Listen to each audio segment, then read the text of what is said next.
An over 30-year-old guitar jam that is still so legendary that it will blow off every shred lover out there. And I often wish that modern guitar players would have more jams like these nowadays. Today we're going to react, listen to and learn from the legendary NAMM Jam 1993, including Reb Beach, Alex Skolnik, Andy Timmons, Steve Vai, Paul Gilbert, Joe Satriani, and of course the legendary Shawn Lane. Here we go.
Hey Guitar Champion, what's going on? I'm Justin Hombach back from my practice dojo and welcome to today's video. Yes, it's NAMM time this week and I thought, hey, why not taking a look at one of the legendary jams from NAMM 30 years ago, like in this case 1990, what was it, 1993?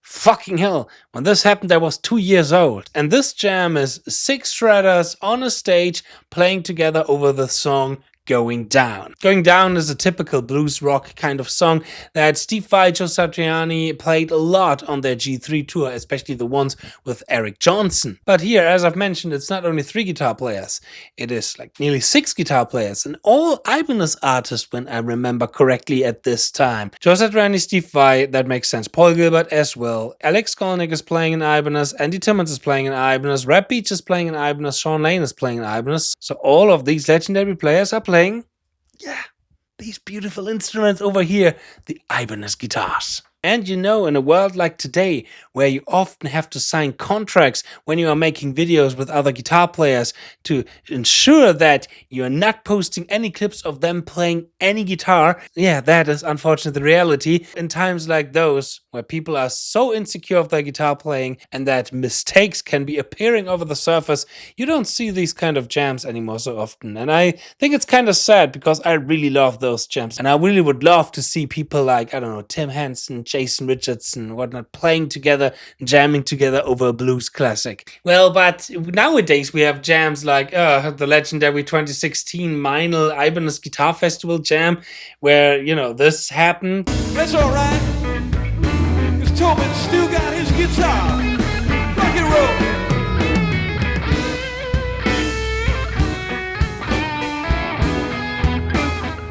You know, but unfortunately we don't live in those times anymore, but YouTube is there. YouTube is there to bring us back in those times. And yeah, we are going to do that with the following video. So I would say less talking, more shredding.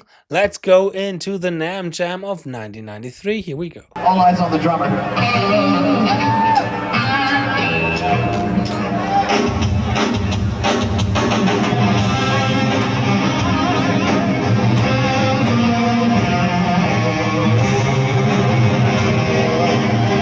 Okay, so we are on the key of C minor, something like C minor blues form, you know, C minor, F minor 7, G minor 7, around that area. So when thinking in scales, I assume most of them would play like the C pentatonic blues scale, C minor scale, C Dorian, these kind of things. Yeah, let's go to Steve Vai. Here we go.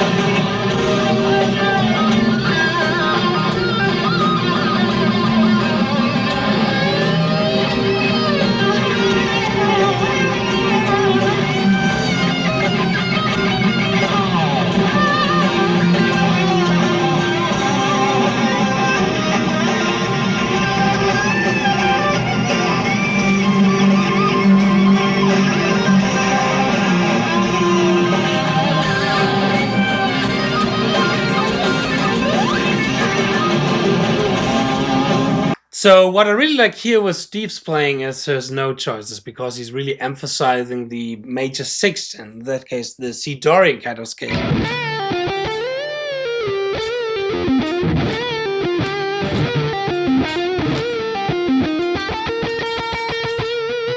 Of course, he's using a lot his traditional kind of slurry kind of vibe with all the whammy bar, wah, wah, wah, wah, wah, kind of things.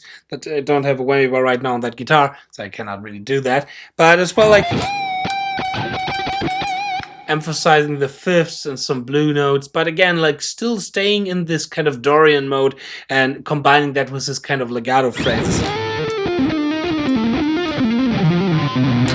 So if you want to sound like Steve, besides his typical kind of whammy playing and phrasing playing, I would say we're really going along with the Dorian scale and with emphasizing the major sixth.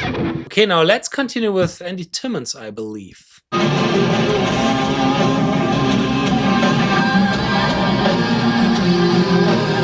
Could I please see some guitar players, not only hair?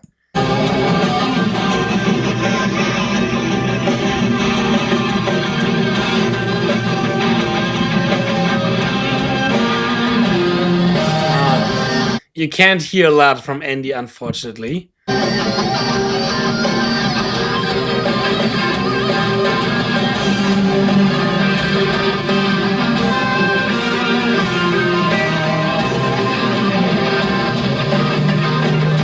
Okay, but what I've heard so far is that Andy is using a lot of the pentatonic more kind of approach.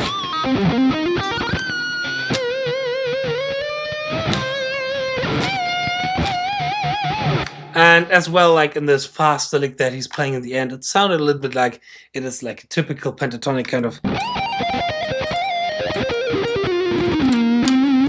kind of line. But again, it's not easy to listen to Andy here a lot because he's really, really quiet. But there was one kind of phrasing motif that I really like. Let me find out that really quickly. Yeah, it's kind of this one here.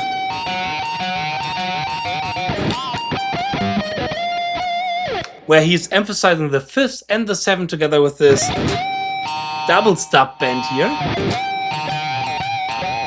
And then he's going from the seventh to the one. So that's a really cool kind of motif.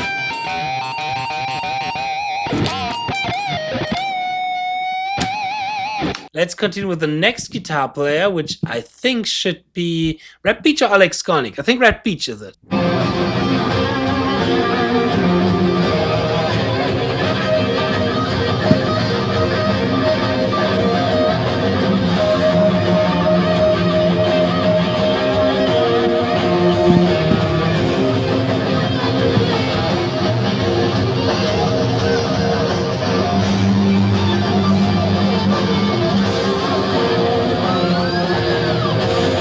One thing that Reb Beach is focusing here on this solo is rhythmical motif, which is extremely important when it comes for good soloing. For example, he's taking this kind of repeating pattern.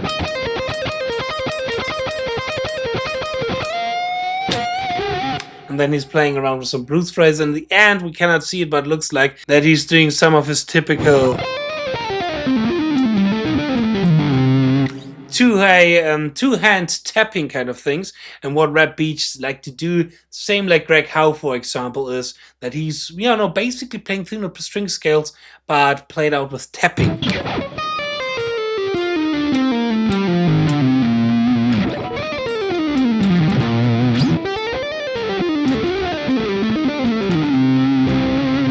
Alright, now let's go to Alex Skolnik, I believe.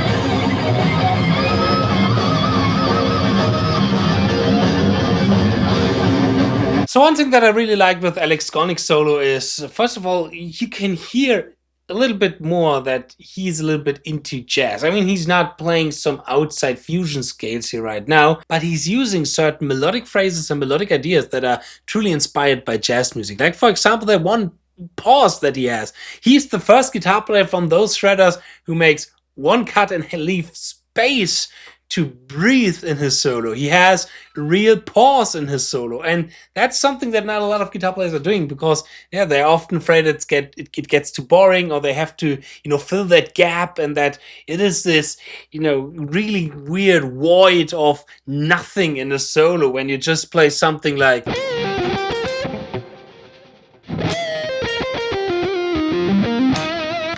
these kind of little pauses, little breaks, but they can really freshen up your solos. I highly recommend to sometimes play around with that and, you know, just letting them be there and giving them a chance to be in your solo, to have small spaces where you don't play anything at all. Let's go back to that section in Alex solo.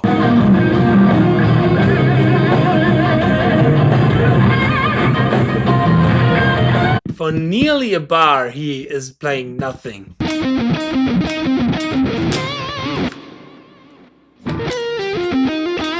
Other than that, he's also emphasizing like the diminished fifth, the flat five, to create a little bit of that bluesy kind of vibe.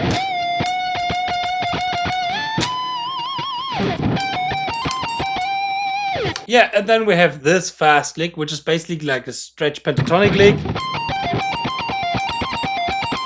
But what he's doing is he's shifting it horizontally. So he's doing something like,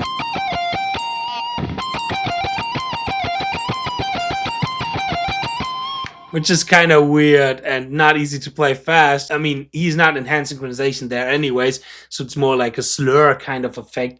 And I think not necessarily as, it has to be like a precise picking like for Gilbert, for example. It's more like this kind of slur effect.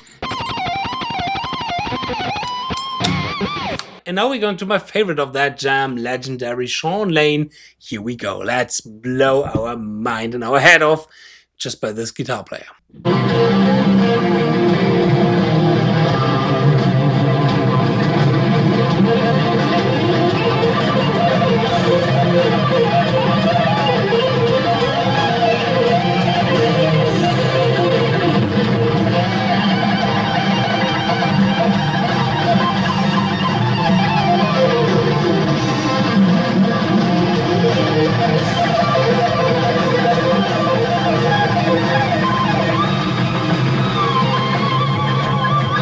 Oh god damn it, this is too crazy. I mean, I love Shawn Lane. Let's try to figure out at least just a tiny little bit of what Shawn is doing here. Shawn is playing a lot around with descending 3-note per string scale patterns, where we have a descending line in the phrase itself, and then as well descending on the string. In this case, it's a 2-string pattern going from the E to the B string when we are in Dorian. We have these kind of phrases, and that's one thing that he likes to do. And then he likes to play descending across the strings a little bit more, going ascending, playing descending again, just like how I at least try to do it a little bit in the intro solo. And if you want to explore your full potential on speed picking lines like these ones,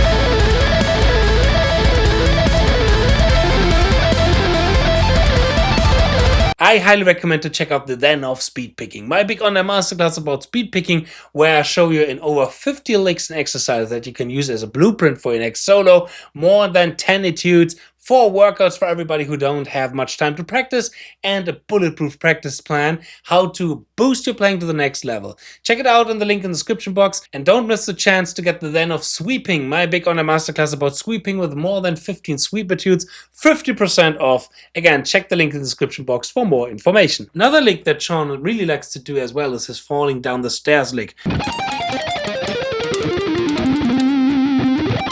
I'm not too familiar with the playing style of Shawn Lane, but that's something that I want to change this year, because I really want to get a little bit more into some licks, some ideas, and some crazy concepts of Shawn Lane. Let's go back to that jam. And there's something that I've noticed. Maybe you've noticed it as well. There's a left-hand guitar player there. But who of those guitar players are left-handed? Paul Gilbert? Paul Gilbert is a lefty? Wait a second.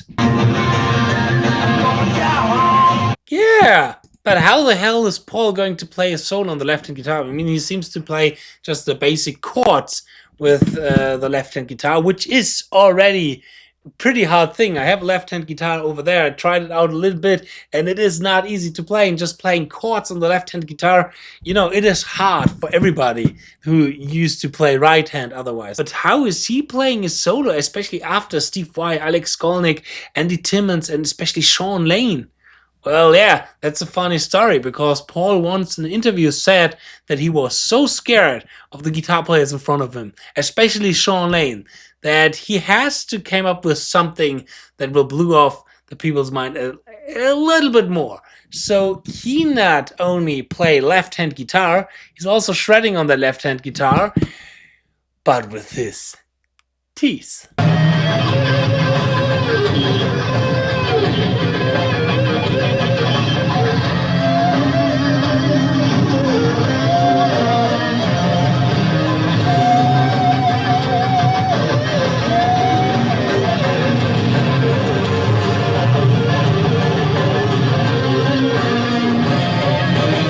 Of course, he's not really playing with his teeth. When you know the story, you maybe know the secret behind it. He is singing in his pickup. So he may have a pickup with a lot of output, and then I hope I can recreate it. He sings inside of his pickup, like this, for example. It looks like he's using his teeth, but he's actually just singing his lines into the pickups of his guitar.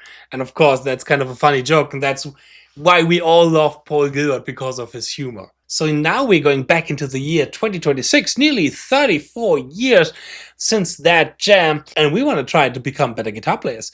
And one thing that can help you to become a better guitar player is to subscribe to this channel, because I really hope you like this video, and I hope I'm going to see you in my next video. I wish you a lot of fun learning, practicing, and mastering the guitar. Cheers, and pour your progress. Bye.